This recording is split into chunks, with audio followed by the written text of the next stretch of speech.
Oh my God. Yeah! Yeah! Yeah! There is God. Kai.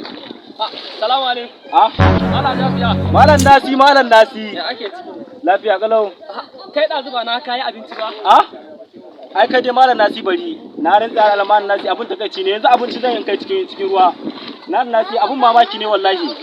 Wai ka san abin da ke waruwa? Wai tuwon da nayi wa sai da ya cika abin ga tam. Ka gane? Wai kihi guda ce tuwon nan. Shi dan mamaki wa. Kihi guda ɗaya sai. Kai bar ma ka je ga dan banzan kihin nan, ga dan Oh banzan my kihin nan. God.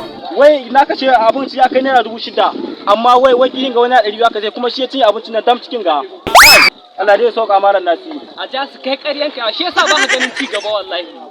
Aniyan kai bika makin banza.